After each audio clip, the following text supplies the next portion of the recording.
Tip Tuesday.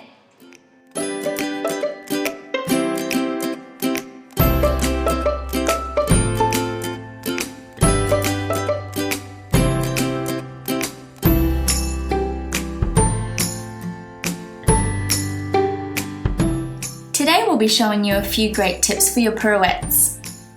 To prepare for your pirouettes, point to the side, put it behind, pull that back leg up to your front knee and balance. Here's a side view of what your preparation should look like. Spotting your head is so important when you turn. Leave your head behind, turn your body and whip your head around.